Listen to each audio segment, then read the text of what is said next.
Algo nuevo y diferente está apareciendo ahora en muchos motores Cummins. Estos nuevos componentes de Cummins están soportados por la bien conocida garantía y red de servicio de Cummins. Ellos se identifican fácilmente por las nuevas etiquetas de datos brillantes de Cummins. Aunque los componentes han sido atornillados a nuestros motores durante muchos años, esta es la primera vez que ellos han sido etiquetados como partes genuinas de Cummins y tienen el soporte de servicio excepcional que ha sido una tradición en la industria. Los motores de arranque y alternadores Cummins son ahora una parte del paquete de valor Cummins que beneficia a todos los clientes de Cummins. Como técnico de servicio, usted querrá aguzar sus conocimientos y habilidades sobre componentes eléctricos del motor para proporcionar el soporte superior que sus clientes llegan a respetar y esperan. Esta videocinta está diseñada para familiarizarse con baterías, motores de arranque y alternadores, de modo que usted tendrá la información básica para asimilar los procedimientos de diagnóstico de fallas que se demuestran en el segundo video, diagnóstico de fallas de componentes eléctricos de motores de Cummins. El diagnóstico de fallas del sistema eléctrico comienza con la batería. Las baterías deben probarse apropiadamente y cargarse totalmente antes de que usted pueda diagnosticar problemas de los sistemas de arranque o carga.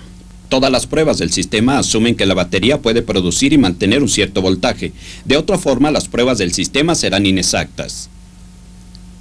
Antes de mirar los pasos para prueba y carga de baterías, consideremos cómo trabaja una batería, ganando por medio de eso un mejor entendimiento del propósito de los procedimientos de prueba.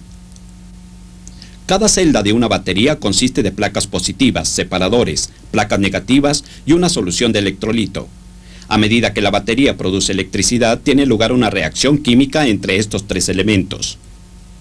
En una batería totalmente cargada, la placa positiva consiste de perióxido de plomo, que también es llamado dióxido de plomo o PbO2.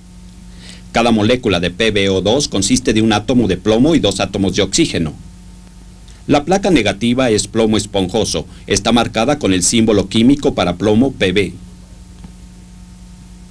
La solución de electrolito es ácido sulfúrico diluido con agua.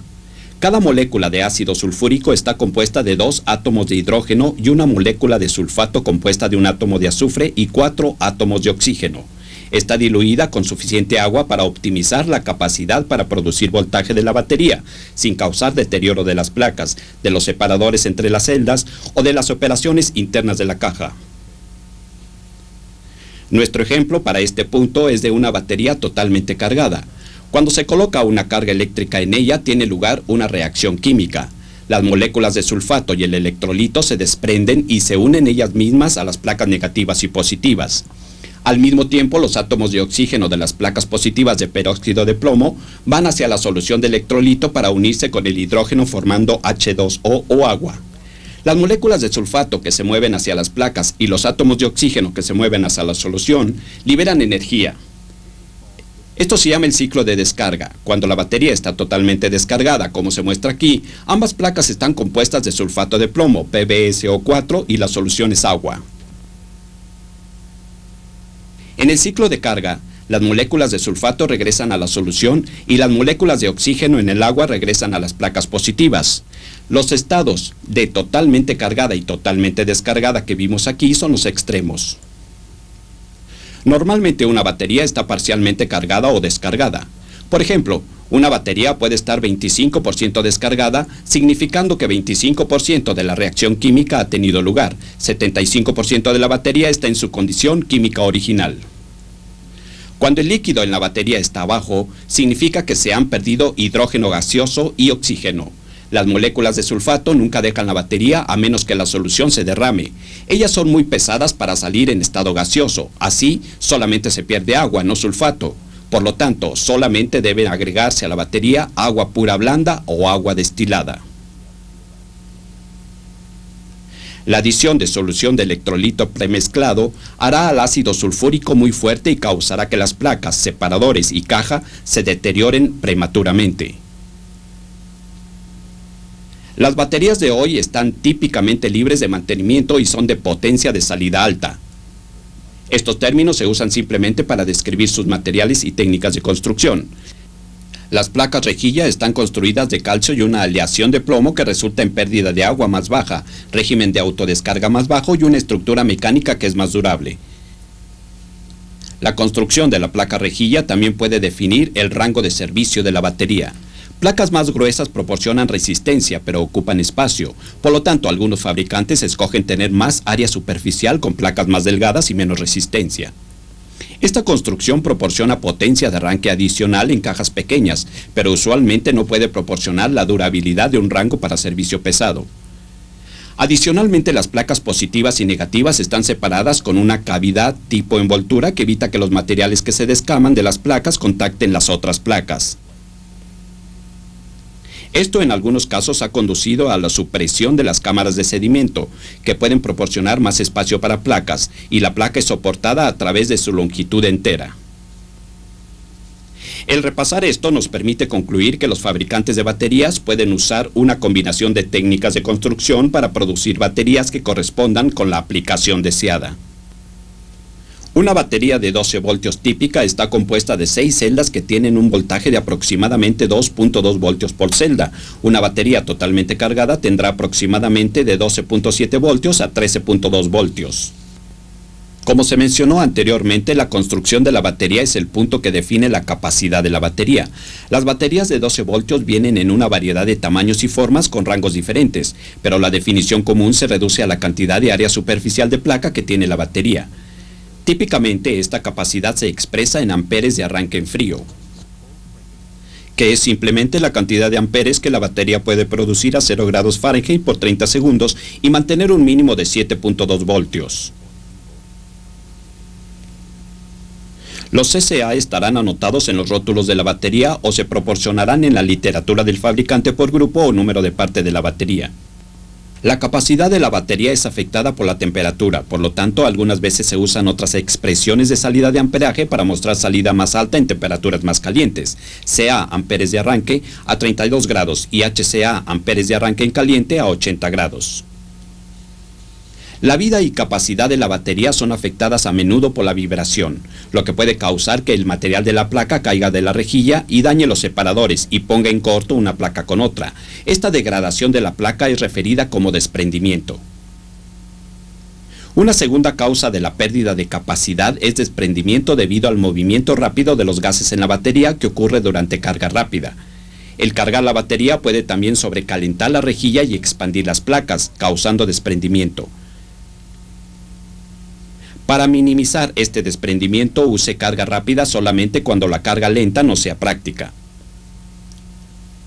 La tercera causa común de pérdida de capacidad es la sulfatación. Cuando una batería está en un estado de carga menor al 100%, hay moléculas de sulfato de plomo en las placas. A su vez, estas moléculas forman cristales permanentes y duros. Las moléculas de plomo en estos cristales ya no están activas en los procesos químicos que ocurren en la batería. Cualquier material de la placa que permanezca en este estado se vuelve material de placa inactivo, reduciendo de esta forma la capacidad de la batería. Con la excepción de conexiones de alta resistencia en el ejemplo previo, el desprendimiento y las placas sulfatadas son los colaboradores principales para una batería inutilizable. Las baterías que están descargadas y requieren carga deben cargarse a un valor que no genere calor excesivo.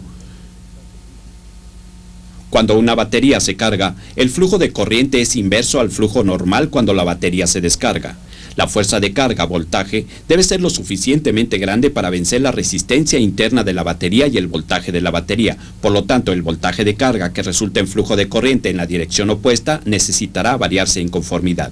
Típicamente, una batería para servicio pesado puede cargarse a un valor de 10 a 20 amperes sin producir calor excesivo. El cargar lentamente una batería, bajo voltaje y flujo de corriente bajo, por varias horas es el método más seguro. Además, la carga rápida, algo así como arriba de 25 amperes por un corto tiempo, puede no cargar completamente una batería, ya que el cambio químico solo tiene lugar en la superficie de las placas. Esto resulta en una batería que no está totalmente cargada. Como usted puede ver, después del ciclo de carga, algunas moléculas de oxígeno se pegarán a las placas positivas. Ellas no están unidas con el plomo en las placas, pero su carga eléctrica sobre la superficie de las placas positivas causa una lectura del voltímetro falsamente alta. Esto se llama una carga superficial. Esta carga se disipará muy rápidamente cuando se ponga una carga en la batería. El mantener las baterías totalmente cargadas también evita fallas debido a congelamiento por debajo de 70 grados Fahrenheit. Consulte las instrucciones del cargador de baterías por detalles completos sobre la operación del cargador. Las baterías tienen una tendencia a autodescargarse a través del tiempo. Como mencionamos anteriormente en el programa, los materiales internos de construcción pueden hacer una gran diferencia en esta velocidad de autodescarga. Adicionalmente, la autodescarga puede ocurrir debido a una ruta conductiva existente en la superficie exterior de la caja. La humedad y suciedad deben eliminarse del exterior para asegurar aislamiento entre el borne. Habiendo revisado la construcción y operación de la batería, usted está enterado de los términos que se usarán para describir los procedimientos de prueba para determinar si una batería necesita reemplazarse. El sistema de arranque convierte la energía eléctrica de las baterías en energía mecánica para hacer girar el motor. Cualquier mal funcionamiento en el sistema de arranque hará difícil el conseguir que el motor funcione. El cuidado apropiado del sistema de arranque requiere un buen entendimiento de sus componentes de operación. El sistema de arranque típico consiste del interruptor de encendido y o arranque, interruptor neutral de seguridad, baterías, cable de la batería, interruptor magnético, solenoide del motor de arranque y motor de arranque. El motor de arranque es un pequeño pero potente motor eléctrico que puede entregar torque alto por un corto periodo de tiempo. Cuando el motor de arranque es energizado, se acopla con la corona dentada del volante y produce torque, lo que hace girar el volante y arranca al motor. El motor de arranque produce su torque a través de la interacción de campos magnéticos. Dentro del motor está una armadura que consiste de una serie de circuitos de alambre conectados a segmentos de conmutador. Los circuitos reciben flujo de corriente de las escobillas de carbón que están montadas en los segmentos de conmutador, resultando en la producción de un campo magnético alrededor de los circuitos. La armadura está colocada dentro de una bobina de campo de vanada que produce un campo magnético separado cuando es energizada. La interacción de los dos campos magnéticos causa que la armadura gire. La armadura está soportada en cada extremo por bujes en el alojamiento del extremo, lo que impide que los fuertes campos magnéticos forcen la armadura contra las bobinas de campo. Mirando los otros componentes del circuito, a medida que la llave del encendido es girada a la posición de funcionamiento y el botón de arranque es oprimido, la corriente fluye de las baterías al solenoide del motor de arranque. Algunos vehículos están equipados con un interruptor neutral de seguridad. Si el vehículo está en un cambio de velocidad cuando la llave se gira a la posición de arranque, el interruptor neutral de seguridad abre la trayectoria de flujo entre el interruptor magnético y el interruptor de arranque, de modo que el motor no comience a girar. De otra forma, el vehículo podría saltar hacia adelante o hacia atrás cuando este circuito sea energizado. El interruptor magnético actúa como un relevador, interruptor electromagnético para manejar la corriente de circuito más alta, requerida para operar el solenoide del motor de arranque.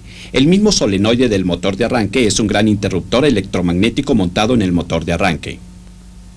Dentro del solenoide está una bobina de conexión y una bobina de retención que rodean al émbolo. Cuando las bobinas son energizadas por un circuito de interruptor, crean un campo magnético que atrae y jala al émbolo. Unida a un extremo del émbolo está una palanca de desplazamiento. Está conectada al conjunto de piñón impulsor y embrague del motor de arranque. Miremos el sistema en operación. Cuando el operador presiona el botón de arranque, el flujo de corriente comienza desde las baterías al solenoide del motor de arranque. Las bobinas del solenoide son luego energizadas y el émbolo se mueve y causa que la palanca de desplazamiento lleve al conjunto de piñón impulsor y embrague a acoplarse con la corona dentada del volante. Al final de su recorrido, el émbolo presiona un disco de contacto contra la terminal de la batería y la terminal del motor de arranque, permitiendo que la corriente de la batería fluya al motor de arranque y neutralizando la bobina de conexión. A medida que el motor de arranque gira, impulsa la corona dentada del volante y hace girar al motor. Cuando el operador suelta el interruptor de la posición de arranque a la posición de funcionamiento, la bobina de retención del solenoide es desactivada. Su resorte de retorno interno origina que el piñón impulsor sea desacoplado de la corona dentada del volante y el motor de arranque deje de girar. El circuito del motor de arranque y la operación del motor de arranque son claramente directos de entender, con la excepción de la interacción de los campos magnéticos y los cambios de flujo de corriente alta a medida que cambia la velocidad de rotación de la armadura. Mirando cercanamente el campo magnético causado por el flujo de corriente a través de un circuito simple de la armadura, vemos que está establecido en una dirección opuesta al campo magnético establecido por el flujo de corriente a través de los devanados del campo en la otra dirección. Estos campos no se establecen hasta que la rotación del circuito es correcta para alinear la escobilla con su barra de conmutador. Una vez que las partes están en posición y el circuito se completa a través de la escobilla, la corriente comienza a fluir y se incrementa muy rápidamente. Entre más corriente fluya, más fuertes serán los campos magnéticos, por lo tanto el campo opuesto en los devanados y armadura se repelen unos con otros, y la armadura, siendo algo libre para girar, mueve luego el campo del circuito fuera del campo del devanado. Entonces, el siguiente circuito se pone ahora en posición y el proceso continúa, haciendo así girar al motor. El flujo de corriente alta en el circuito y devanados varía según la resistencia dentro de estos circuitos. Esa resistencia varía a medida que se establecen los campos magnéticos. En resumen, entre más grande sea la corriente conectada a un circuito simple, mayor será el flujo de corriente. Esta rotación lenta puede resultar en flujo de corriente excesiva y generación de calor, lo cual deteriorará el aislamiento de los devanados del campo y circuitos de la armadura.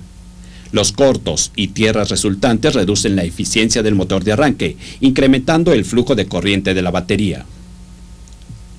Para evitar daño al motor de arranque, siga siempre las recomendaciones de tiempo de arranque máximo de 30 segundos y los 2 minutos de enfriamiento antes del siguiente ciclo de arranque.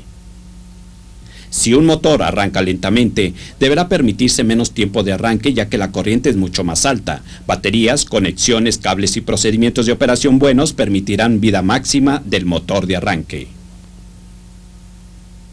El sistema de carga es una parte importante del sistema eléctrico. Proporciona corriente para luces, radio, calentador, los sistemas eléctricos del motor y otros accesorios eléctricos. También mantiene las baterías en estado de carga, recargándolas según sea necesario. Para dar servicio apropiadamente al sistema de carga, usted necesita entender cómo opera. El sistema de carga tiene 3 componentes principales: el alternador, el regulador de voltaje y las baterías. El alternador genera energía eléctrica para hacer funcionar accesorios y recargar las baterías. Es impulsado normalmente por una banda fuera del cigüeñal. La energía mecánica del cigüeñal es convertida por el alternador en energía eléctrica para la batería y accesorios. El regulador de voltaje actúa como una unidad de control electrónica para controlar la salida del alternador. Detecta cuando las baterías necesitan recargarse o cuando la carga eléctrica del vehículo necesita incrementarse y ajusta por consiguiente la salida del alternador. Actuando como un depósito de energía eléctrica, las baterías proporcionan corriente para arrancar el motor, así como también para otros accesorios eléctricos. Durante la mayoría de las condiciones de operación, el alternador proporcionará la corriente requerida por el vehículo. Sin embargo, en algunos casos la carga de corriente puede exceder la capacidad del alternador. En este punto también serán utilizadas las baterías. El alternador tiene varios componentes primarios. El rotor es un electroimán con polos múltiples de anillos colectores en los que se montan escobillas. Está montado dentro de un devanado de bobina estacionario llamado estator. El rotor y el estator están montados en 2 carcasas de extremo. Una carcasa de extremo tiene una polea y una banda que la conectan al cigüeñal. El giro del cigüeñal hace girar al rotor. Montados en la otra carcasa de extremo están el regulador, el portaescobillas y escobillas que conducen corriente entre el regulador y el rotor.